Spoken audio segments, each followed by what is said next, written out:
चलो, तो हम लोग लॉरेंस ट्रांसफॉर्मेशन किया और उसका कंसीक्वेंसेस की बात कर रहे थे। कंसीक्वेंसेस में वेलोसिटी एडिशन रूल या वेलोसिटी ट्रांसफॉर्मेशन और एक लेंथ कॉन्ट्रैक्शन की बात किया, एक टाइम डायलेशन, एक वो और होता है, एक टाइम डायलेशन और भी होता है, लेकिन ये तीन को ही पूछता है जनरली। एक होता है साइमल्टेनिटी ऑफ इवेंट, एक होता है ऑर्डर ऑफ इवेंट। साइमल्टेनिटी मतलब कि एस फ्रेम में यदि दोनों इवेंट साइमल्टेनियसली अकर किया था तो एस डैश फ्रेम में कोई जरूरी नहीं है दोनों साइमल्टेनियसली अकर करेगा। यानी दो इवेंट का टाइम गैप दोनों फ्रेम में सेम हो, ये कोई जरूरी नहीं है। ये सब भी है, सब सेमेस्टर 1 में किया गया है, लेकिन यहाँ पर हमको लग रहा है लॉरेंस ट्रांसफॉर्मेशन और एक टाइम डायलेशन वाला देख लो। तो आते हैं फोर वेक्टर डिफाइन करने। ये हो जाएगा टाइम डायलेशन, छोड़ दें?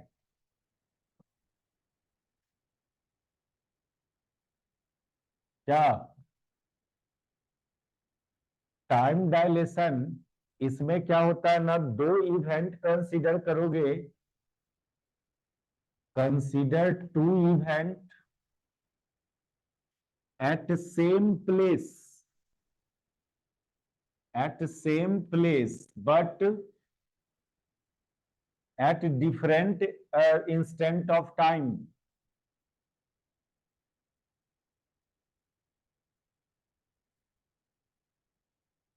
और लेंथ कॉन्ट्रैक्शन में क्या किए थे, दो इवेंट कंसीडर किए थे डिफरेंट प्लेस पर but same instant of time.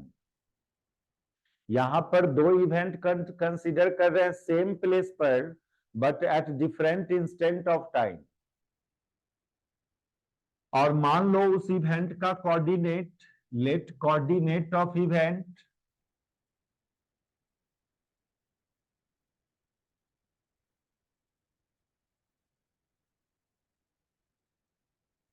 और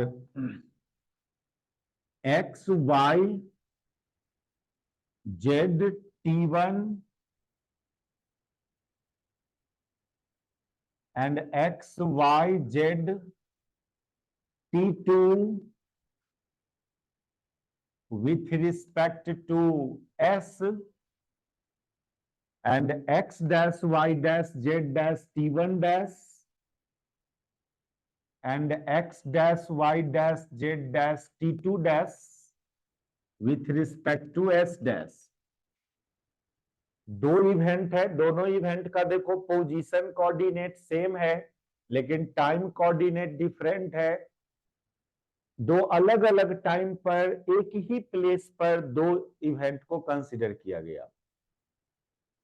ये हुआ इवेंट का कोऑर्डिनेट, दोनों इवेंट का कोऑर्डिनेट एस के रिस्पेक्ट में, और ये उसी दोनों इवेंट का कोऑर्डिनेट एस डैश के रिस्पेक्ट में।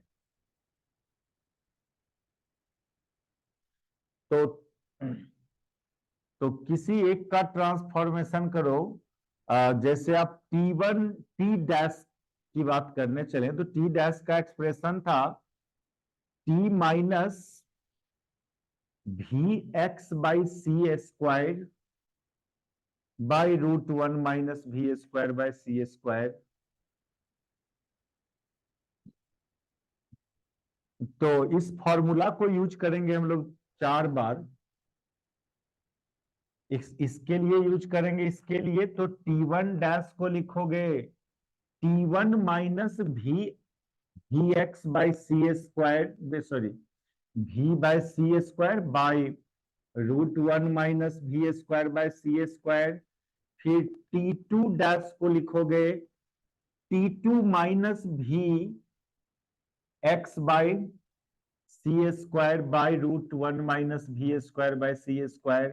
एक चीज ध्यान देना, सेम प्लेस पर कंसीडर किया गया। मान लो एक बल्ब है, उसका जलना ये एक इवेंट और उसी बल्ब का बंद होना ये दूसरा इवेंट। तो दोनों इवेंट अलग अलग टाइम पर हुआ लेकिन एक ही प्लेस पर हुआ।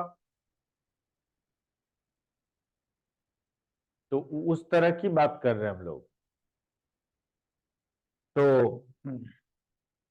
ये एस डैश फ्रेम, ये ट्रांसफॉर्मेशन इक्वेशन उस दोनों इवेंट का एस डैश फ्रेम में, तो जो टाइम गैप होगा, time interval between that two event, time interval between that two event s dash frame में, तो t two dash minus t one dash करोगे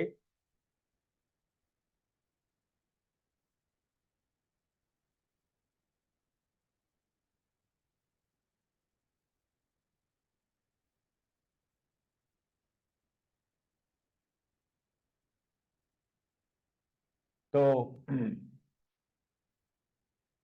then time interval between that two event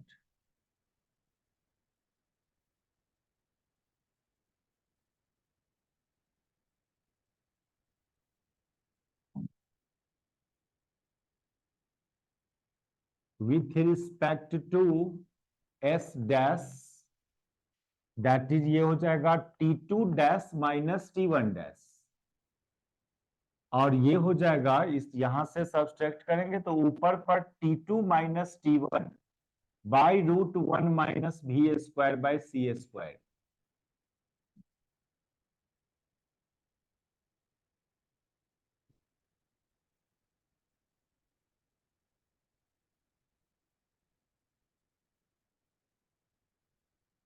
तो ये t2 minus t1 is equal to root t2 dash minus t1 dash into root one minus v square by c square, और चूंकि ये quantity one से छोटा है इसलिए ये बड़ा हो जाएगा इससे।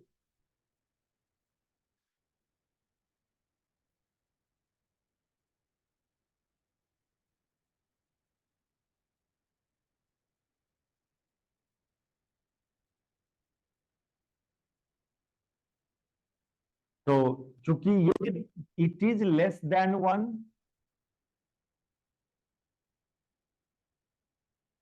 and hence t2 minus t1 is greater than t2 dash minus t1 dash। अब इसका फिजिकल सिग्निफिकेंस क्या होगा इस एक्सप्रेशन का, कि मूविंग फ्रेम के रिस्पेक्ट में बल्ब का जलना और बंद होने के बीच का इंटरवल यदि 5 सेकेंड था, तो रेस्ट फ्रेम के रिस्पेक्ट में 5 सेकेंड से ज्यादा होगा बल्ब का जलना और बंद होने के बीच का टाइम इंटरवल,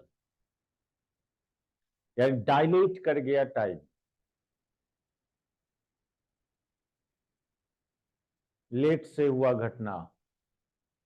अभी तक क्या मानते थे, अभी तक न्यूटोनियन मैकेनिक्स में कि आपके नजर में बल्ब का जलना और बंद होने के बीच का टाइम गैप 5 मिनट है, तो सारे फ्रेम के रिस्पेक्ट में जलने और बंद होने के बीच का टाइम गैप 5 मिनट माना जाता था, चाहे वो फ्रेम रेस्ट में था या मूव कर रहा हो, चाहे कांस्टेंट वेलोसिटी से मूव कर रहा हो या वेरिएबल वेलोसिटी से, ये सब बात नहीं देखते थे। सबके रिस्पेक्ट में time interval between two event same माना जाता था। यहां पर सेम नहीं है। इसमें तो बहुत बात है, इसमें जब सेमेस्टर वन का रिलेटिविटी करते हैं तो इसको हम लोग एक ट्विन पैराडॉक्स नाम का एक फेनोमेना को डिफाइन किया जाता है, तो इसके पीछे वहां पर लॉजिक देते हैं। बस इस जगह के लिए सेमेस्टर 5 के लिए मैथमेटिकली ही सब बात करना है, आपको कर लेना। लॉरेंस ट्रांसफॉर्मेशन को हम यहीं पर स्टॉप करेंगे और यहाँ का जो मेन चीज है उसको हम स्टार्ट करें, ठीक ना? Yes sir. हाँ, यदि पूछेगा लॉरेंस ट्रांसफॉर्मेशन से तो इससे ज्यादा नहीं, लेकिन था अपना जानना है तो ट्विन पैराडॉक्स ये टाइम डायलेशन वाला कंसेप्ट से आया था।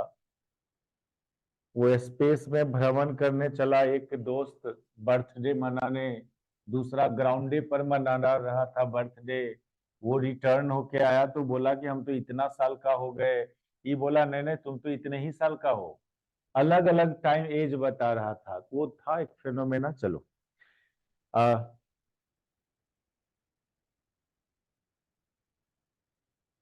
Concept of four vector.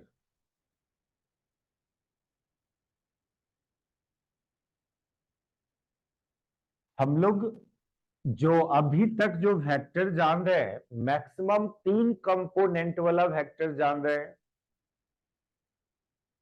उसको 3 वेक्टर्स बोलते हैं।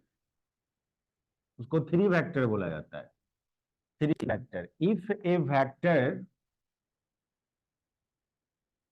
Has 3 component,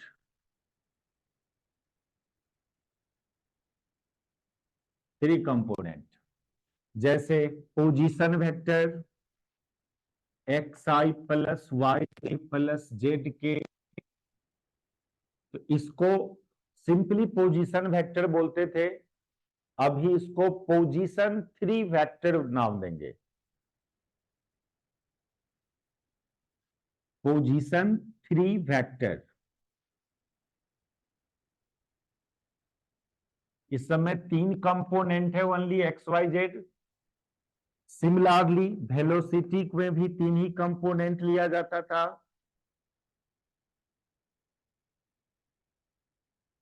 velocity 3 vector. लेकिन ना, ये बहुत बात है इसमें, थोड़ा सिस्टमेटिकली समझना होगा ये 4 वेक्टर के कंसेप्ट को। वो किसी भी चीज को वेक्टर होने के लिए कंडीशंस जितना आप जानते हो उस सब फेल होगा यहाँ पर, और उसमें अटैच करना होगा कंडीशन, और वो कंडीशन को सेटिस्फाई करेगा तब उसको वेक्टर बोलेंगे। एक टेंसर कैलकुलस है, जो हम लोग का तो फिजिक्स ऑनर्स है, तो उसको नहीं, मैथ ऑनर्स वाले को टेंसर कैलकुलस पढ़ना पड़ता है। तो जो स्केलर वेक्टर ये सब जो डिफाइन हुआ है, वहीं से डिफाइन हुआ है, टेंसर कैलकुलस से डिफाइन हुआ है। टेंसर में रैंक होता है, रैंक 1, रैंक 2, रैंक 3। खैर उस पर उसका भी थोड़ा सा रिप्रेजेंटेशन यहाँ टेंसर का भी कैलकुलस का भी होना है बीच में, अंदर में कहीं पर। अभी तक जो वेक्टर जान रहे थे, कब किसी को 4 वेक्टर बोलेंगे, 3 वेक्टर बोलेंगे, इसका पहला कंडीशन कि उसमें उतने कंपोनेंट होना चाहिए। 3 वेक्टर बोल रहे हैं तो उसमें 3 कंपोनेंट, 4 वेक्टर बोल रहे हैं तो 4 कंपोनेंट। इतने ही नेसेसरी कंडीशन नहीं है, एक ये भी एक कंडीशन है। 3 वेक्टर होने के लिए पहला कंडीशन हुआ ये, उसमें 3 कंपोनेंट होना चाहिए। ऐसा नहीं कि 3 कंपोनेंट्स वाले को वेक्टर ही बोलेंगे, कुछ और कंडीशन सब है। वो कंडीशन सबको देखिए क्या है। सो इसको उतार लिया। Yes sir. तो पहला introduction I similarly if A vector has 4 component, 4, तो उसको फिर वो बात नहीं है किसी में 4 कंपोनेंट है तो 4 वेक्टर कहलाएगा, ऐसा कोई जरूरी नहीं है। जो 4 वेक्टर होगा उसमें पहला कंडीशन है कि उसमें 4 कंपोनेंट होना चाहिए। और कुछ कंडीशंस है जिसको स्टेप वाइज हम डिफाइन करने जा रहे हैं। ओनली यही मात्र कंडीशन से आप उसको वेक्टर बोल देंगे ऐसा नहीं है। दूसरा बात, हम लोग पहले इसी से समझे, जो पहले से जानते हैं उसमें थोड़ा कुछ बात और डिस्कस करेंगे, वही सब इसमें वैलिड होना करवाना है। तो और हम लोग वेक्टर का transformation from one coordinate system to other coordinate system, transformation of a vector, transformation of a vector between 2 coordinate system।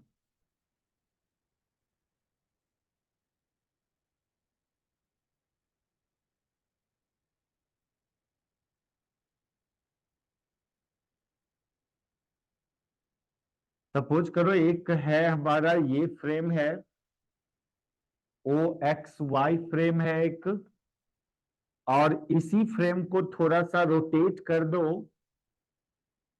इसी फ्रेम को रोटेट कर दो, O x dash Y dash frame, और एक वेक्टर ले हम लोग, एक वेक्टर लेते हैं ए नाम का, और ये जो रोटेट किए हो ओ एक्स वाई फ्रेम को मान लो वो रोटेट किया, अपने थीटा एंगल से रोटेट किया, तो ये भी थीटा एंगल से, वाई एक्सिस भी थीटा एंगल से रोटेट, नया कोऑर्डिनेट सिस्टम बना।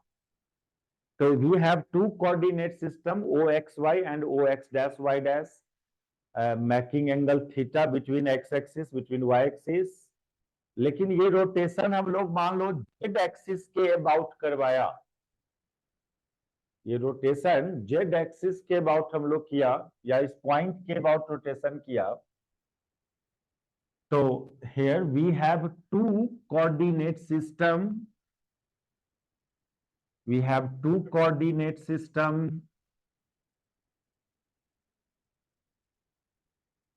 लिखना है एग्जाम में, क्या लिखना है कितना लिखना है उस पर हम आएंगे एक दो क्लास के बाद, एक कम से कम आज तो नहीं, नेक्स्ट क्लास में फोर वेक्टर का डिफिनीशन लिखने आता है, डिफाइन फोर वेक्टर, उसके बाद define position four vector, velocity four vector, momentum four vector, force four vector, ये सब को डिफाइन करने आता है। तो ये फोर वेक्टर थ्री, पहले से थ्री वेक्टर, थोड़ा उस थ्री वेक्टर के बारे में बहुत कम जान रहे हो पहले से आप।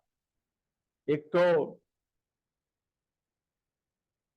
दो कोऑर्डिनेट सिस्टम में वेक्टर के कंपोनेंट का ट्रांसफॉर्मेशन करना, कोई वेक्टर है और दो कोऑर्डिनेट सिस्टम है, उस वेक्टर का एक कोऑर्डिनेट सिस्टम में यदि कंपोनेंट जान रहे हम लोग, तो दूसरे कोऑर्डिनेट सिस्टम में उसी वेक्टर का एक्स वाई जेड कंपोनेंट में क्या चेंजिंग होगा। तो पहले तो थोड़ा ट्रांसफॉर्मेशन देख ले हम लोग वेक्टर का between two coordinate system.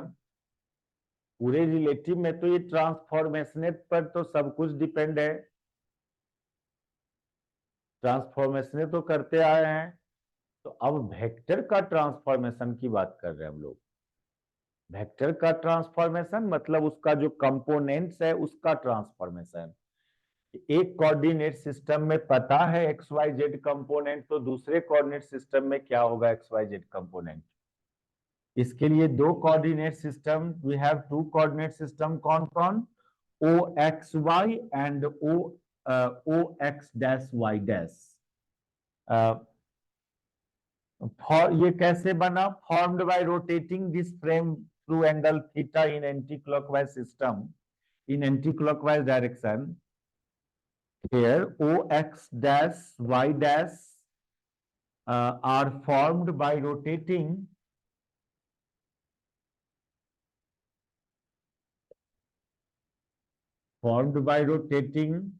OXY through theta in anti-clockwise sense.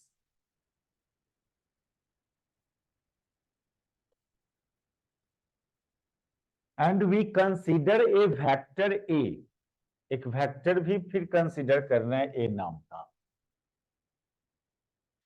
एक काम करो, पोजिशनल वेक्टर की बात करो, we consider a position vector R,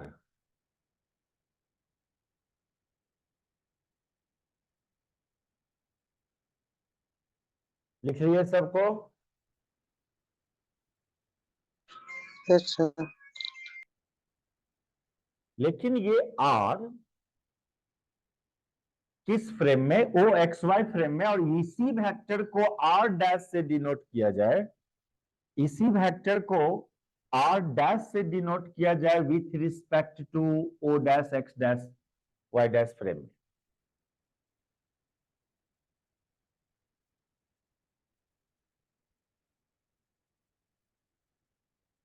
Let we have a position vector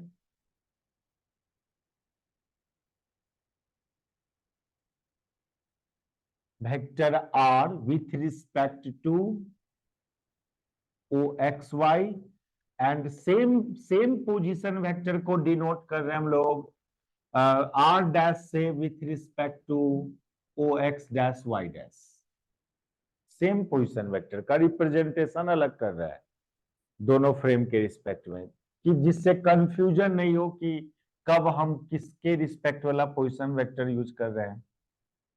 दोनों के लिए सेम सिंबल यूज करना, तो पोजीशन वेक्टर मान लीजिए ओ एक्स वाई फ्रेम में इस पॉइंट का कोऑर्डिनेट एक्स वाई जेड है, but O x dash Y dash frame के रिस्पेक्ट में इस पॉइंट का कोऑर्डिनेट मान लो X dash Y dash Z dash है, सेम पॉइंट का coordinate. Let coordinate of,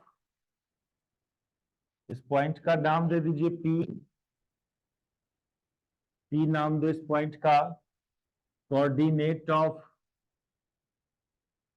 P with respect to OXY is XYZ, and with respect to OX dash Y dash X dash Y dash Z dash. Then ये position vector R को लिखिएगा आप XI plus YJ plus Z के, और R dash को लिखोगे X dash I dash cap plus Y dash J dash cap plus Z dash K dash cap. Unit vector भी अलग अलग होगा, दोनों कोऑर्डिनेट सिस्टम का यूनिट वेक्टर भी डिफरेंट होगा, उसके रिस्पेक्ट में कोऑर्डिनेट डिफरेंट होगा उस पॉइंट का। खैर ये सब तो है, हम लोग को मेनली क्या करना है, यदि आप x y dash Z dash जान रहे हो तो एक्स वाई जेड कितना होगा। यदि एक फ्रेम में इस पॉइंट का कोऑर्डिनेट पता है, दूसरे फ्रेम में उसी पॉइंट का कोऑर्डिनेट क्या होगा, ये ट्रांसफॉर्मेशन करना, ये इसको हम लोग कंपोनेंट बोलेंगे। Three component of three position vector, इस X dash Y dash Z dash का नाम components of position 3 vector and with respect to OX dash Y dash, and XYZ को बोलेंगे component of position 3 vector with respect to frame OXY। अब खाली coordinate नहीं बोलिए आप XYZ को, कंपोनेंट्स बोलेंगे। पोजीशन वेक्टर का कंपोनेंट है, चूंकि 3 कंपोनेंट है इसलिए उस पोजीशन वेक्टर को पोजीशन 3 वेक्टर नाम रखना है।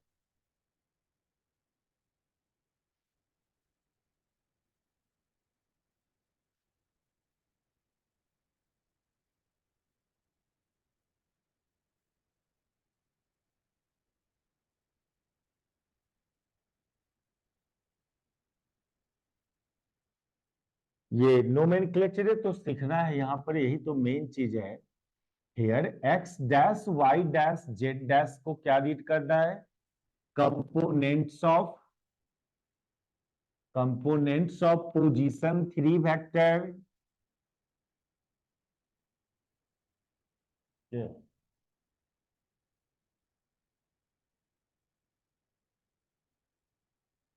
हेलो, हाँ हेलो, हाँ बोलिए।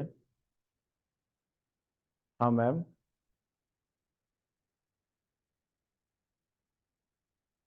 हाँ हाँ। अच्छा, उसका फीवर हो गया था, उसको पूछना होगा घर पर कि जाएगा कि नहीं। एक बार पता करते हैं मैम, फिर फोन करवाते हैं हम आपको। Okay okay. उसका मैम का फोन था। बोलो बोलो, नहीं जाएगा, फीवर है, समझा ना।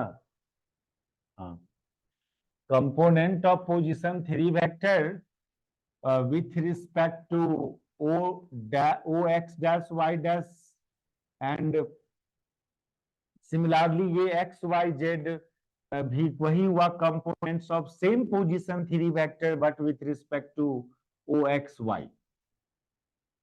तो क्या ट्रांसफॉर्मेशन इक्वेशंस बनेगा x dash y dash z dash and x y z में ट्रांसफॉर्मेशन क्या होगा।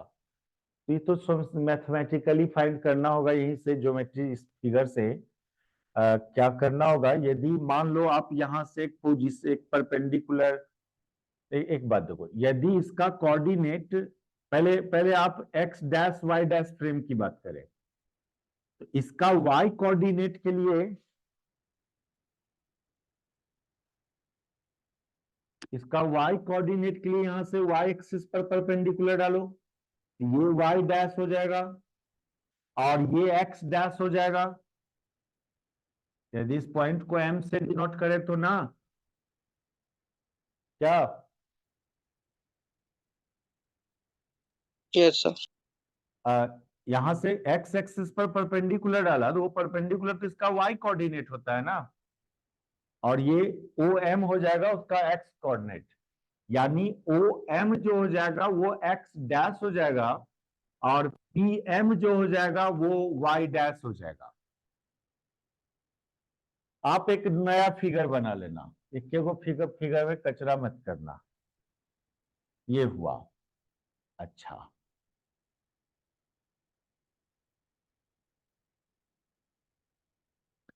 और एक परपेंडिकुलर आप यहां से भी ड्रॉ करो इस एक्स एक्सिस पर, इसको एन से डिनोट करो, तो क्लियरली पीएन एक्स के पीएन वाई के बराबर होगा और ओ एन एक्स के बराबर होगा। ठीक,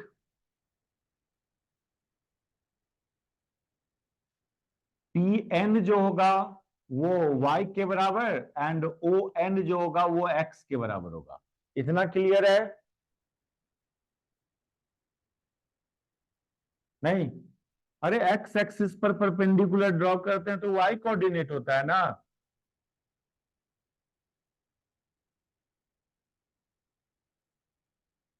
नहीं समझ रही बात को? ये तो कोऑर्डिनेट सिस्टम है, नहीं आया समझ में? आगे ठीक है, ये हाइट ओ एक्स वाई फ्रेम में y कोऑर्डिनेट को डिनोट करेगा। इसका दो कोऑर्डिनेट सिस्टम, एक एक एक्स वाई जेड माने और एक x dash Y dash Z dash माने। तो ये हाइट y हुआ और ये दूरी x हुआ, जबकि ये हाइट y डैश हुआ और ये दूरी x डैश हुआ। अच्छा, और एक बात और कि ये यहां पर एक बात है कि ये जो एंगल होगा ना, ये एंगल, ये भी, ये एंगल यदि थीटा है तो ये भी एंगल आपका थीटा होगा। ये कैसे?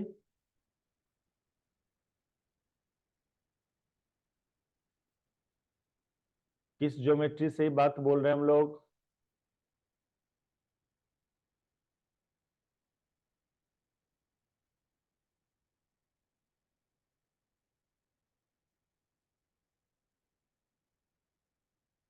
बोल रहे हैं ये एंगल थीटा, तो वो भी एंगल थीटा।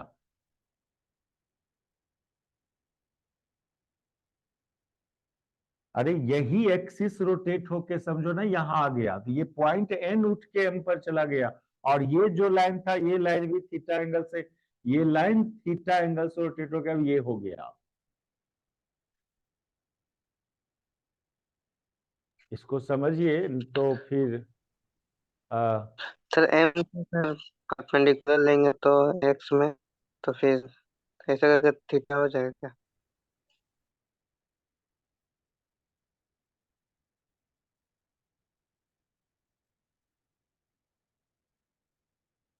इसको हम आगे बढ़े, इसको मान के प्रूव कर लोगे अपने आप को ना? हाँ सर।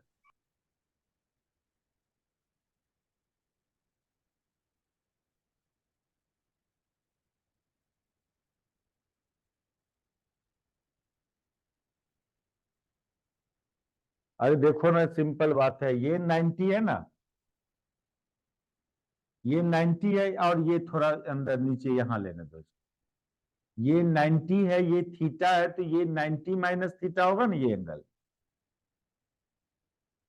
ये एंगल 90 माइनस थीटा। यस और जब ये 90 माइनस थीटा हुआ तो ऑपोजिट एंगल से ये भी 90 माइनस थीटा हुआ ना,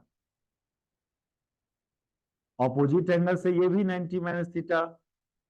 और जब ये 90 माइनस थीटा ये 90, तो फिर इस ट्रायंगल में ये थीटा नहीं आ जाएगा। हाँ सर। चलो